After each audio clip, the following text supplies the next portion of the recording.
If you feel bloated and constipated at the same time, it's not random bad luck. Those two symptoms often travel together because they share the same traffic jam. When movement through the gut slows down, gas has more time to build, water shifts, and your abdomen can feel tight or pressurized. And when you're bloated, you may tense your belly and pelvic floor, which can make passing stool harder. So the goal isn't just to get rid of gas or go more often. It's to figure out what is slowing transit, what is increasing fermentation, and what is changing your gut sensitivity. That's why tracking matters. A few simple notes can reveal patterns you'd never catch from memory. Over the next minutes, you'll get a clear model for why these symptoms pair up, plus a practical list of what to track so you can bring better information to your clinician, or simply make smarter experiments with your routine. Moving to slide 2. Start with the simplest mechanism, time. Your colon's job is to move stool forward while absorbing water. If stool sits longer, more water gets pulled out, and it becomes drier and harder to pass. At the same time, that extra time gives gut microbes more opportunity to ferment leftover carbs and fibers, producing gas. That gas doesn't always leave quickly, especially if stool is taking up space and narrowing the pathway, so you can feel distended even if you're not eating too much. Another twist is that trapped stool can create a sense of fullness that changes how you breathe and brace, which can amplify pressure. This is why people often say, "I'm constipated, but I feel gassy." It's one system. When you track, one key marker is transit speed, not in a lab sense, just in a real-life sense, how often you go and how complete it feels. Moving to slide 3. Bloating isn't only gas. It's also where gas is and how your gut and abdominal wall respond to it. Some people produce a normal amount of gas, but it gets retained, or it shifts into areas that feel more uncomfortable. Others have visceral hypersensitivity, meaning the nerves in the gut signal discomfort at lower levels of stretch. And there's also abdominophrenic dyssynergia, a mouthful that basically means your diaphragm and abdominal muscles coordinate poorly, so the belly protrudes more even without extra volume. Constipation can trigger all three. Retained stool changes the geometry inside the abdomen. It can slow clearance of gas, and it can keep the gut in a more irritated, sensitive state. So when you track bloating, don't just write bloated. Rate it, note timing, and note whether it feels like pressure, cramped, or visible distension. Those details help separate gas production from gas handling and sensitivity. Moving to slide 4. A big reason these symptoms pair up is pelvic floor mechanics. To have an easy bowel movement, the rectum needs pressure from above, and the pelvic floor needs to relax at the right moment. If you're clenching, rushing, hovering, or straining, coordination can get messy. Then stool doesn't empty fully, which sets up more retention and more bloating later. This is common, and it doesn't mean anything is wrong with you as a person. It's a pattern your body learned. What's useful to track here is not just how often you go, but how you go. Do you feel like you have to push hard? Do you feel incomplete? Do you need multiple trips? Do you rely on a certain position? Even your time on the toilet matters, because long sessions often mean straining or distraction, both of which can reinforce the cycle. These notes are especially valuable if you ever talk to a gastroenterologist or pelvic floor therapist. Moving to slide 5. Now let's talk food because it's the most obvious trigger, but also the easiest to misread. Bloating often spikes from fermentable carbohydrates, sometimes called FODMAPs, because gut microbes break them down and create gas. Constipation, on the other hand, can worsen when total fiber is too low, but also when fiber is suddenly increased without enough fluid, or when a person is sensitive to certain fibers. Fatty meals can slow stomach emptying for some people, which can change downstream timing, and large meals can mechanically increase pressure even if the ingredients are fine. So what do you track without turning your life into a spreadsheet? Track the top 3 suspects: meal size, the most fermentable items you eat, and your fiber pattern. Not grams unless you like that, just low, medium, high, and whether it changed from your baseline. Moving to slide 6. Hydration is more nuanced than drink more water, but it's still a key trackable variable. Your colon pulls water out of stool, and if your overall fluid intake is low, or you're losing more through sweat, stool can become firmer. But here's the nuance. water alone doesn't always fix constipation if the issue is motility or pelvic floor coordination. Also, for some people, very high fluid intake without enough electrolytes can feel off, and they still don't see better stool form. So track hydration like a scientist. Note your approximate total fluids and note big swings. Also track coffee and alcohol, because they can change gut movement and hydration status differently in different people.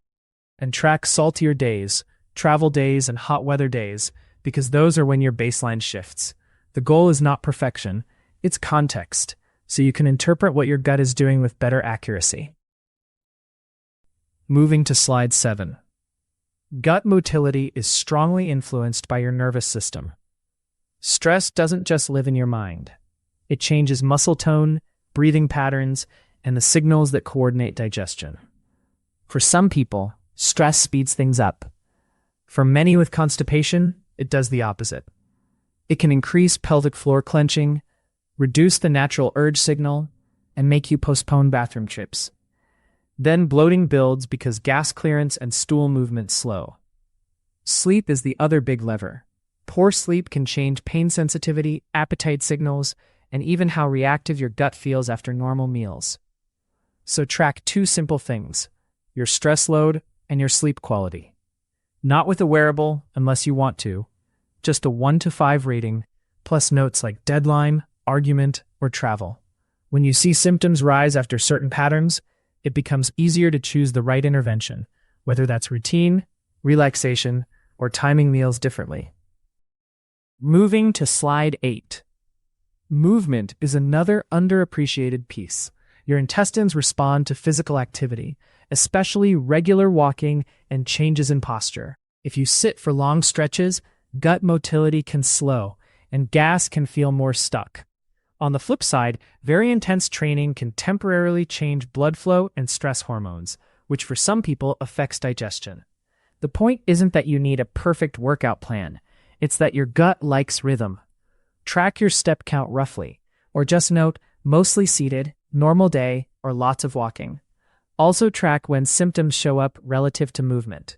Some people feel better after a walk. Others feel worse during high-impact activity because it jostles a sensitive gut. These patterns are useful. They can help you decide whether you need more gentle daily motion, better meal timing around workouts, or simply more breaks from sitting. Small adjustments often beat big overhauls here. Moving to slide 9. Let's make tracking more concrete with stool quality because it's one of the best signals of what's happening. Clinicians often use the Bristol Stool Form Scale, which ranges from hard pellets to watery stool. You don't need to memorize the chart. Just know the idea. Very hard and lumpy usually suggests slow transit or dehydration, while loose stool can happen with faster transit or irritation. With constipation plus bloating, many people bounce between hard stools and softer stools because the colon can hold older, drier stool while newer stool moves around it. Track 3 things: form, ease, and the feeling of complete emptying. Add urgency if it's relevant. Over a couple weeks, this creates a pattern you can actually interpret. It also helps you avoid being fooled by a single good day. One easy bowel movement doesn't always mean the underlying retention is gone. Patterns tell the truth. Moving to slide 10. Timing is the clue most people miss. If bloating happens within minutes of eating, that can point more toward gut-brain response, swallowing air, carbonation, or rapid stretching of the stomach.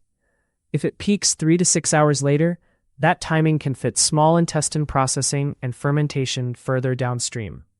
If it's worst at the end of the day, that can reflect cumulative meals, sitting, and slower transit. Constipation timing matters too. Some people skip the morning window, then the urge fades and the whole day shifts. So track a simple timeline: when you eat, when symptoms start, when they peak, and when you have bowel movements. You don't need perfect timestamps. Ranges are fine. This helps you connect cause and effect more realistically. It also helps you avoid blaming the last thing you ate when the trigger might have been a meal from earlier or a pattern from the day before. Moving to slide 11. There are a few common medical patterns where bloating and constipation cluster, and tracking can help your clinicians sort them out. IBS with constipation, often called IBS-C, includes abdominal pain linked to bowel changes plus bloating. Functional constipation can look similar but with less pain. SIBO, or small intestinal bacterial overgrowth, is sometimes discussed when bloating is prominent, though testing and interpretation can be complex. Food intolerances, like lactose intolerance, can add gas on top of slower transit. Thyroid issues, iron deficiency treatment, and some supplements can also shift bowel habits. The point is not to self-diagnose. The point is to notice which features are present. Pain versus pressure, stool form, frequency, and triggers. Also track red flags: blood in stool, unexplained weight loss, persistent vomiting, fever, anemia, or new severe constipation deserve prompt medical attention. Tracking doesn't replace care. Moving to slide 12. So what should your tracking page actually include? Keep it simple enough that you'll do it. First, bowel movements: time, stool form, effort, and completeness. Second, bloating: intensity from 0 to 10, and whether it's pressure, pain, or visible distension. Third, meals: rough size and the main fermentable suspects, like onions, garlic, beans, wheat, certain fruits, and sweeteners. Fourth, hydration and caffeine, just note big changes. Fifth, movement, mostly seated or active. Sixth, stress and sleep ratings. If you can add one more, track your menstrual cycle phase if that applies, because hormones can influence motility and fluid shifts. Do this for 2 weeks before you draw conclusions. Then look for repeats. Same meal plus poor sleep equals worse bloating, or travel days equal constipation. Those are actionable insights. The goal is a pattern map you can use, not a perfect diary you abandon. Moving to slide 13. Once you have data, use it to run gentle, controlled experiments. Change one variable at a time, and give it a few days. If you change fiber, hydration, meal size, and stress management all at once, you'll never know what helped. A practical approach is to start with consistency: regular meal timing, a predictable morning bathroom window, and daily light movement.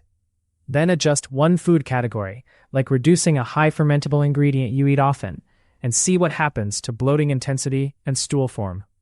Or adjust fiber type, not just amount, because some people tolerate soluble fibers better than rough, bulky ones. If symptoms are severe, persistent, or getting worse, that's a reason to bring your tracking to a professional sooner rather than later. And remember, the goal isn't to chase a flat stomach. It's to feel comfortable, regular, and confident that you understand your own pattern. Moving to slide 14. Bring it all together. Bloating and constipation often show up together because slower transit changes water balance, increases fermentation time, and makes gas harder to clear. Then discomfort and clenching can worsen emptying, and the loop continues. The fastest way to break confusion is to track a few high-signal variables: stool form and completeness, bloating intensity and timing, meal size and fermentable triggers, hydration swings, movement, and stress and sleep. 2 weeks of simple notes can turn a vague problem into a clear pattern. If you want one next step, pick just 3 metrics and start there: bloating 0 to 10, Bristol-style stool form, and a quick meal note. Then expand if it's helpful. For a quick check-in, leave a comment with your pattern. Does your bloating feel worse before a bowel movement or after meals, A or B? And if you want more practical gut tracking frameworks like this, subscribe. This information is not a substitute for medical advice. Control insulin. Control your biology.